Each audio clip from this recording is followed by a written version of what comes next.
கோவையில் நேற்று நடைபெற்ற டிஎன்பிஎல் லீக் போட்டியில் நெல்லை ராயல் கிங்ஸ் அணியை வீழ்த்தி சேப்பாக் சூப்பர் கில்லிஸ் அபார வெற்றி பெற்றது.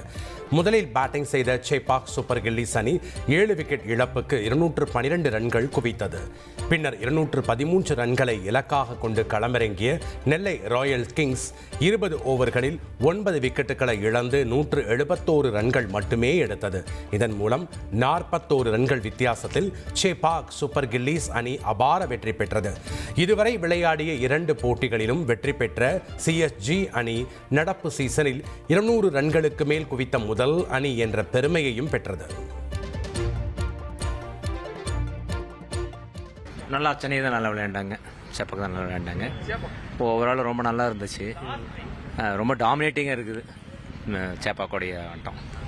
கோயம்புத்தூரில் சென்னை சூப்பராக ஆடுறாங்க, அதை எப்படி பார்க்குறீங்க? கோயம்புத்தூரில் சென்னை சூப்பர் நல்ல பிளேயர்ஸ் இருக்குது, நல்ல ஃபவுண்டிங்ஸ் இருக்குது, நல்லா பர்ஃபெக்டாக பண்ணுறாங்க. நல்லா விஜய் சங்கர் நல்லா விளையாடுறாரு, நல்ல டீம் இருக்குது, நல்ல டீம் கோஆர்டினேஷன் இருக்குது, பிரமாதமாக ஆடுறாங்க.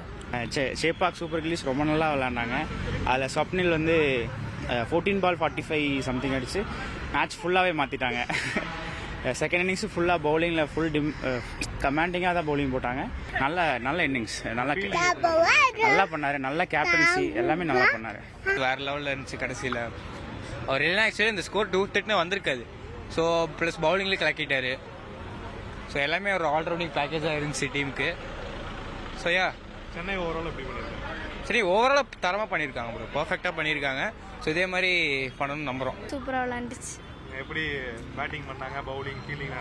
சூப்பராக பண்ணாங்கல்ல. உங்களுக்கு என்ன பிடிச்சது? எனக்கு அவங்க பேட்டிங் பண்ணது ரொம்ப பிடிச்சிருந்துச்சு. 6 நிறைய அடிச்சாங்க, சூப்பராக இருந்துச்சு.